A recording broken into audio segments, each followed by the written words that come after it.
All right, we're recording. Okay, so Danielle, just jump right in whenever you're ready. Okay, well, I was going to originally build some slides, but life has been interesting over the last few weeks, and I didn't build slides. Sorry, you're gonna just have to look at my face and hear me talk. Um, so unfortunately, I'm going to start with some of the sad news. One of the people who was working on this group that I'm part of at the National Park Service has passed away. Um, he was one of the longer tenured technical editors with the Park Service, and he had a stroke during one of last week's meetings and did not did not make it. So it's been a rough week. So anyway, I I work I'm working with the National Park Service to redesign.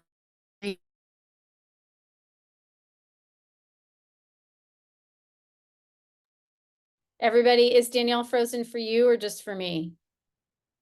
Okay, she's frozen for you. Hopefully she'll unfreeze. Oh, Danielle, are you there?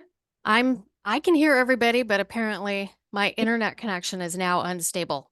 Okay, well, you froze for a minute. Just keep going. And when you freeze for a little bit, we'll just be patient and we know it'll snap out of it. Okay, well, I can shut off my video, which might help. Do you want to shut off your video then for just while you're talking and then for the QA we can? Sure. Sure. I Okay. think I can do that. I I'm in a building that doesn't have great Wi-Fi, so sorry. Okay, Um, everybody just have your listening ears on and just listen as best you can. all right. So let me turn off my video. Okay. All right. So, um,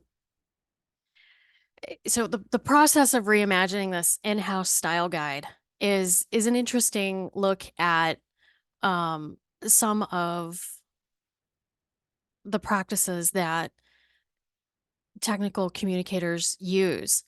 Um, it's the goal is to make it user friendly. And since the user is the entirety of the park service, that's a very broad base of people. Um, so we're trying to focus on what the user's goals are. Why would they be looking at this in-house style guide? Why would they be using it? How can we make it so that it has elements that appeal to everybody? Multimedia pieces, um, other other things other than just plain text that tell you, here's how you're going to lay out a document. Um, so in in attempting to respond to Julie's questions that she emailed me, um, you know, figuring out who the user is so that you design your documents to that user is one of the common practices in um, at least my world of technical communication.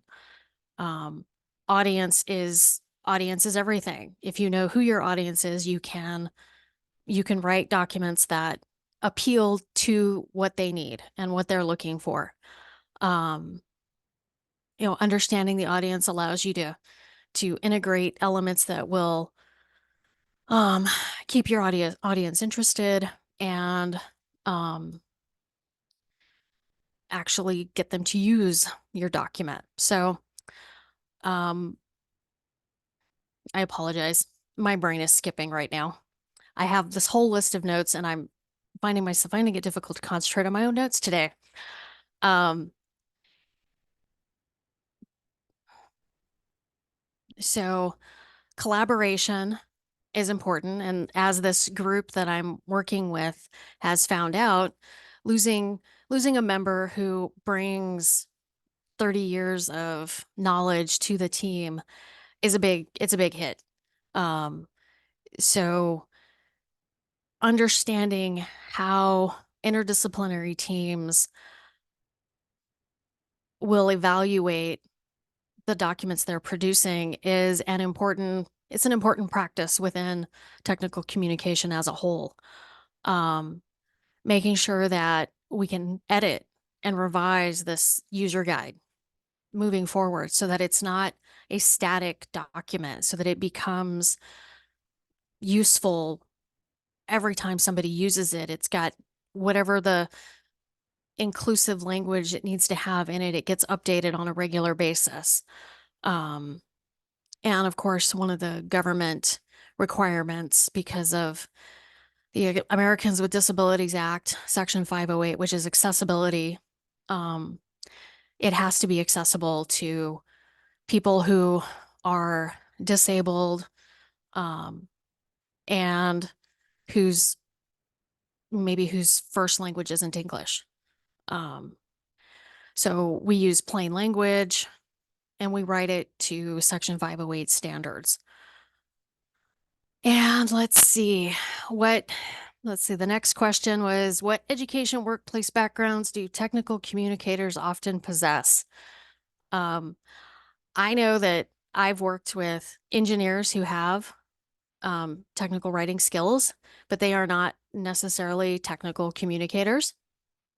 Um, they are very good at what they do and they understand their discipline really well, but they miss, sometimes they miss what the audience is and who the audience is because they're more focused on their engineering or they're focused on their science. So understanding the diversity of the audience along with the diversity of the technical writers is important. I know that in the last 5 to 7 years, I've seen a variety of job postings that are looking for non-standard, non-typical degree fields for technical communication. So they're looking for people with degrees in human communication. And they're looking for people who have maybe a bachelor's degree in science, who also have some sort of certification in technical writing. Because a lot of companies can't afford to have a full-time technical writer on staff. Um, so I have not worked with anyone in my 30 years who has a certification in the STC's Certified Professional Technical Communicator program. That doesn't mean those people don't exist. I have just never worked with any of them. So I think that certification looks like it would be really interesting. And had it existed back in 2008 when I got my first bachelor's degree, that's probably what I would have. So it hits on all the important points that I think technical communicators or technical writers need. So, which leads me into the next part, which is how are those competencies that are in that professional technical communicator certification reflected in work? You absolutely have to know how you intend to produce and deliver your document, which leads to you have to know how to manage the project so that you get the end result. So that's your project planning, your production and delivery. Content creation is important if that is part of your role. I've been fortunate. I've worked in a lot of roles where I don't have to come up with the content. I just simply have to make the content do what the content needs to do. Let's see. I have designed in the past databases that store reusable content that can be pulled and used in other documents and in other ways. It was for a proposal production section for a company that I worked for. They were always generating proposals and they wanted to reuse content on their projects. So they had some 18,000 projects that they'd worked on, this company did, and they needed information on every project. So I developed a database where they can just go in and click on the project type and it would import all of the information on those project types and those project names into a Word file. So there goes half of your writing. You don't have to write it because you already have it. It's content, it's managed. Let's see what else. Reviewing and editing. That's the fun part of my job. Um, I like to edit. I write because I edit. It's one of those things you absolutely have to know how to do, and you have to know how to do it well. Um, you know, you also have to be adaptable. If you decide to do freelance work and your client says you have to use FrameMaker, then you need to know how to use FrameMaker. Um, and technology evolves, the tools we use evolve. Sometimes we get stuck in a rut. I'm a Microsoft Word person. That's what I use.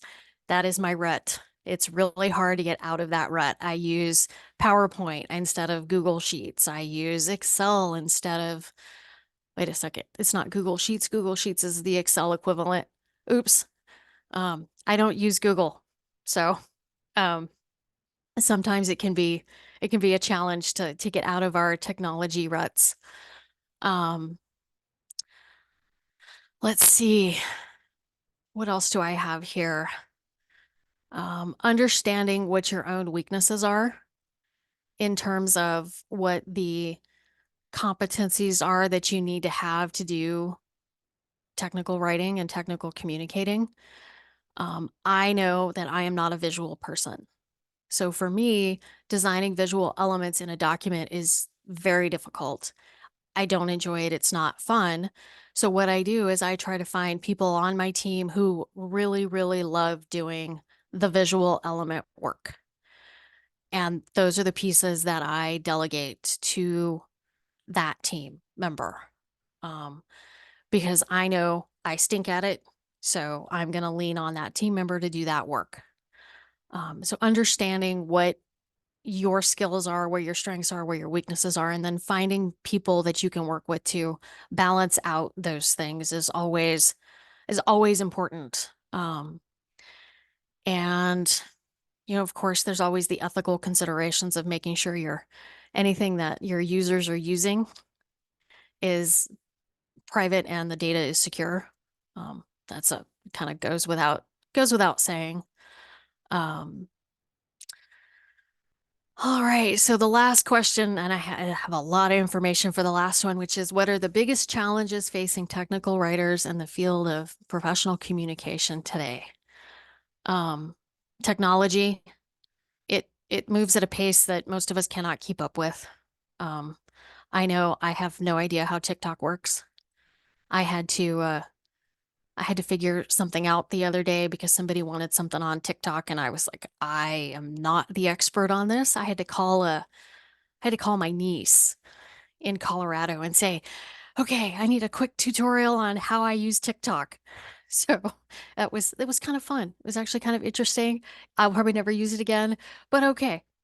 Um, Making sure that you keep pace with software, and that if you pick a particular software, that you stay up with its changes and with the way it works. Um, let's see. Um,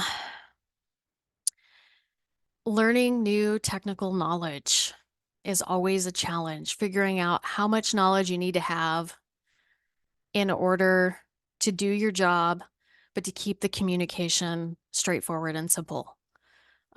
It's a balancing act, and it can be a bit of a challenge. Um, a lot of companies have very short turnaround times on documentation. Um, Being able to produce the documentation and turn it around quickly is important. The National Park Service is not fast.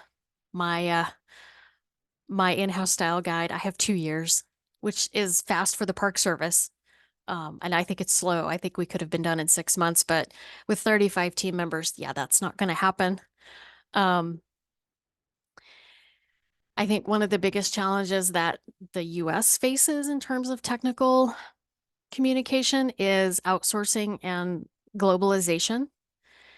while English is the most commonly used language across the world, I think the US suffers from a bit of arrogance in thinking that it's the only language. Um, and I, I think it's something, it's a challenge. I think it's something we need to start paying more attention to. And I think people need to have multiple languages under their belt. I don't. I should, but I don't. Um, and technical writers are typically outsourced. We're almost never permanently hired people anymore, because we're expensive and we don't bring in money. Um, that's what I was told by the Park Service, is that I cost money, I don't bring in money. Um, which leads me to budget. Budget is always fun. It's always fun to know that you have a limited amount of money to spend, and um, you've got more document to produce than the money will cover. So yeah, there are a lot of challenges moving forward. Um, you know, there are companies that want to use open source software, and open source software is not as secure as it could be, which you run the risk of giving away information that isn't yours to give away. Um, you know, making sure that um, you stay up with inclusive and diverse language will always be a challenge. Um, Trying to keep everybody that you work with in the same mode of being inclusive with how they speak and how they present information. Um, it's a continuous learning to keep everyone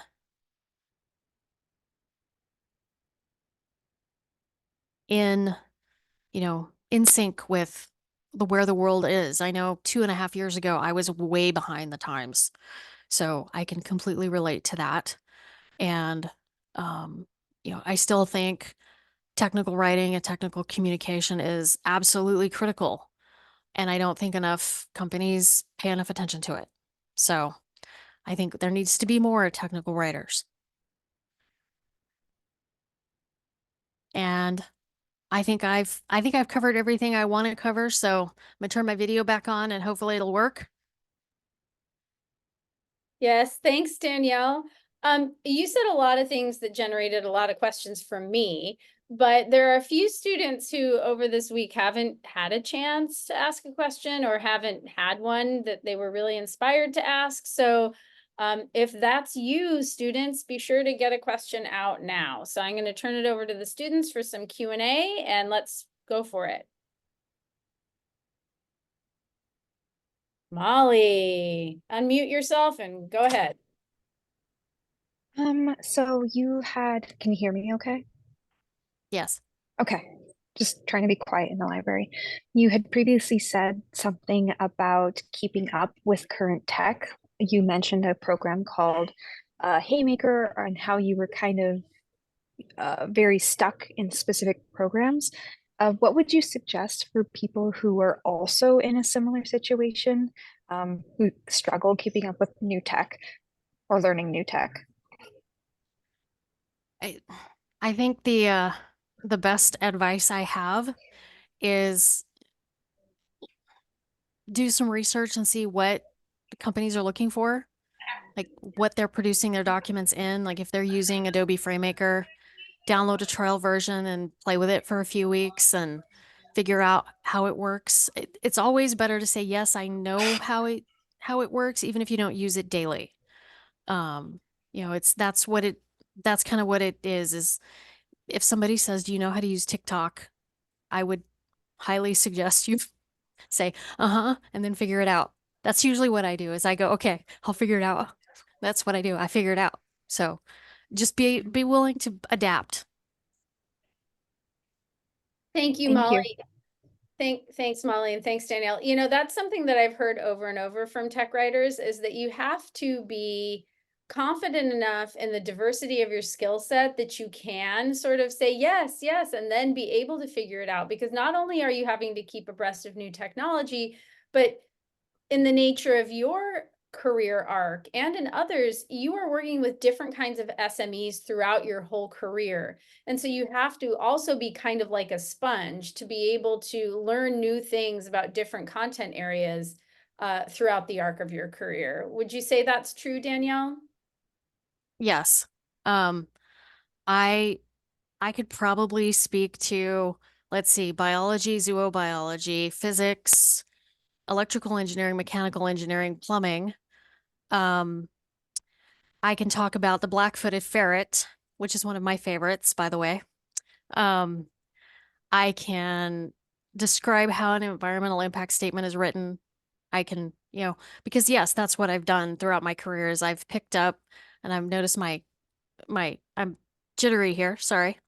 I've picked up a lot of knowledge, so it's hard to keep all the technical knowledge and then all the technology knowledge going at the same time. So, Yeah, thanks. That's always been so interesting to me. And I know that there are other students here who have questions. So let's turn it over to another student question.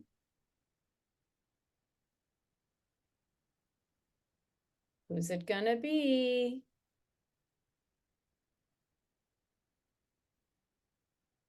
Boy, this is gonna be some awkward silence as we wait for someone to come forward. Okay, Michael, go for it, Michael.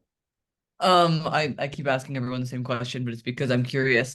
I'm interested to know how, in the post-pandemic world, a lot of workplaces have gone remote or to a hybrid sort of transition there. How has that affected you at the Wildlife Service, and how does that look in your day-to-day? Are people remote? Are people mostly in office? so I work in office. But then again, I like face-to-face interaction. I have a Zoom is great. It's fabulous. I can see people, I can talk to them, but I like to actually be able to really see people. Um, I have in the group of 35, I have 6 who are always by Zoom. And whenever we have internet issues, they can't join because it's internet. Um, I have some people who they refuse to come in. They don't want to do it by Zoom. So it, it makes it challenging. Um, I like face to face, but that's just me. I know there are a lot of people who prefer working remotely and interacting by email. I try to accommodate those team members as well as I can, but there are days when I stink at it. And you've had like periods of time in your career where you have been remote, right? And then others when you've been just fully on site. So over the last 20 years or so, that's really varied. Yes, it has varied. I worked when I worked for the US Fish and Wildlife Service, a lot of my work it was remote. I think I was on site 1 day a week. Um, and I worked remotely with 3 different scientists on several different projects and it worked out well. I try to adapt. Like the black-footed ferret, right? That adorable creature. So I met Danielle when she was taking a class of mine. Was it visual rhetoric? Yes. And her project was on how rhetorically impactful the cute image of the black-footed ferret was relative to its relationship to this ecosystem that was, there were other creatures and other habitats that they were trying to preserve. So that's very fascinating to me. Thank you, Michael, for that question. Okay, how about another question from the class? Okay, Alex, go ahead, unmute yourself and ask your question. Okay. Can you hear me fine? Yes. Okay. So you mentioned that reviewing and editing was like the part you most enjoyed about um, like technical communication or writing. What would you say is the part that you enjoy the least? I dislike having to make sure my documents are visually appealing.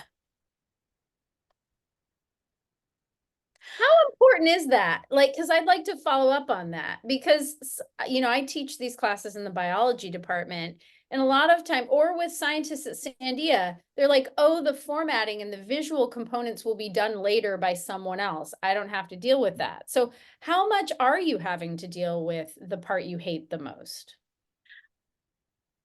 So with the exception of the National Park Service job I have right now, it's 70% it's 70% of the job.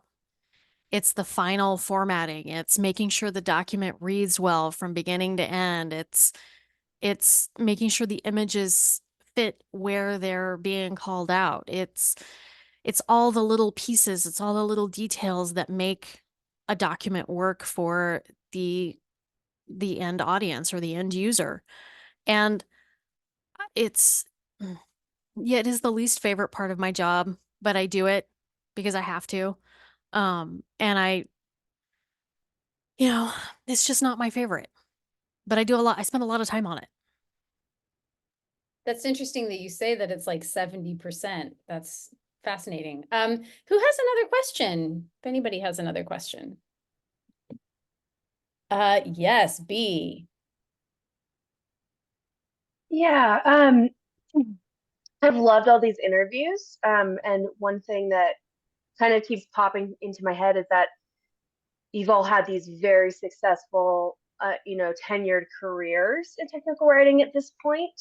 So my question, my final question that I have on my list that I wrote, would be, as a tenured technical professional, what do you look for in like people just coming out of college or just breaking into the field? What is it about people that you would want to hire them for your projects? So I just interviewed a new team member for this in-house style guide. Um, and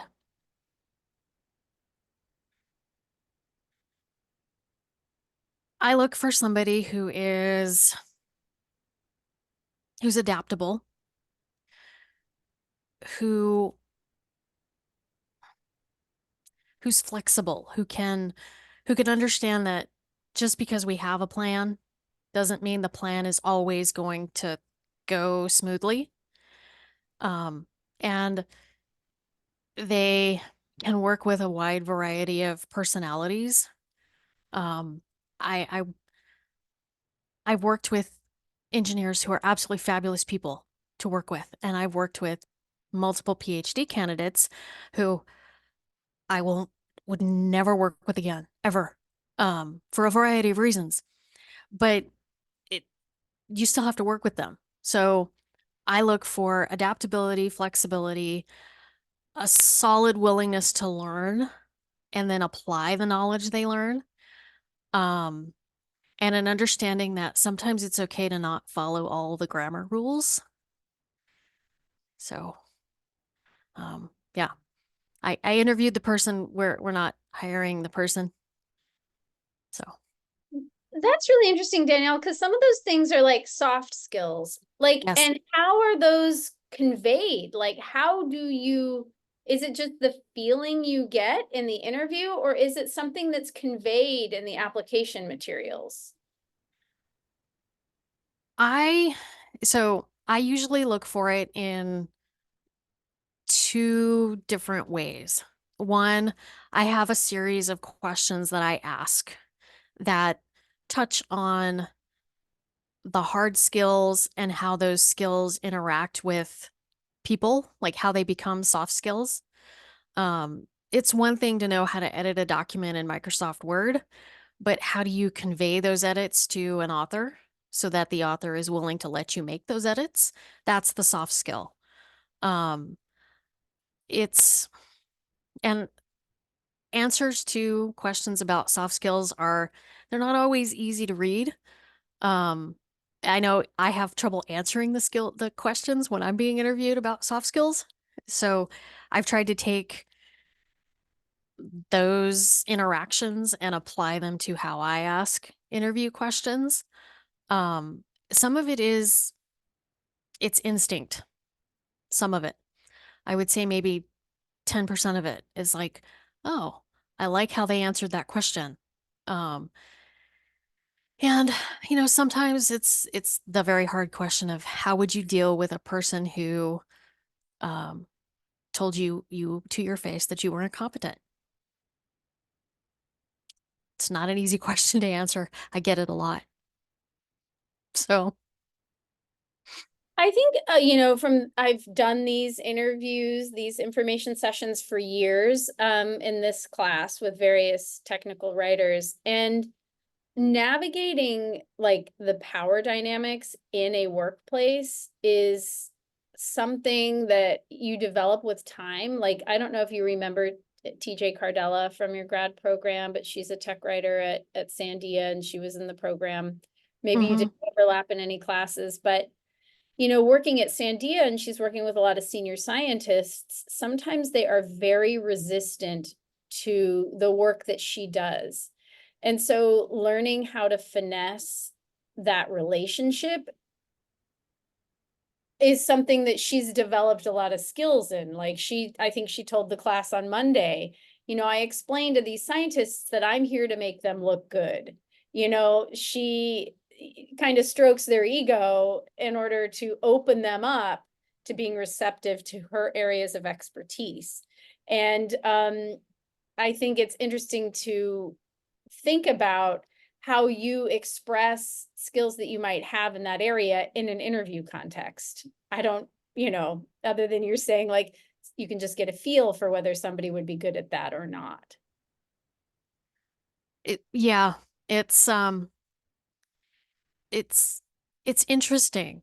Um, it, I've been, I've worked with people like TJ has, and you you learn really quickly how to sidestep big egos, I guess, is what I'm thinking. Um, and yeah, you play nice in the sandbox, and um, like right now with my in-house style guide, the gentleman who passed away, he was the most resistant, and they actually told him he had a choice. He could retire or he could be fired. And was like, that was a little bit much, even for me. I was like, yeah, he has knowledge. We need that knowledge. We need those 35 years. We need that knowledge. We cannot let that knowledge go away. And so I had to go back to his boss and say, look, he can stay retired, but I want him to consult because I want his knowledge, because he has a lot of um what's the word? Oh, it's there. It's right. Mm. Institutional knowledge. Yes, institutional knowledge. Thank you. I'm like, I couldn't think of the word. I kept Yeah. thinking situational. Wrong word. He has the institutional knowledge that we can use to make sure we're not leaving anything behind when we make changes to this in-house style guide. And he was very appreciative of you know, the the opportunity to continue working on the project, and he actually apologized. So two days in, he basically told me I was incompetent, that I didn't know how to do my job, I shouldn't have been hired, and that I shouldn't be leading this project because I only have 30 years of experience and he has 35. I was like, okay. I was like, okay. His boss is the one who decided to tell him, you can either retire or I'll fire you. I said nothing. I was just like, okay, fine. You can sit there. I don't have to talk to you. Unfortunately, sometimes you have to figure out how to work with people. And I don't do it perfectly every time. So, And sometimes that olive branch is super powerful. mhm. And so, okay, I don't want us to run out of time. Does anybody have another question that they'd like to ask of Danielle?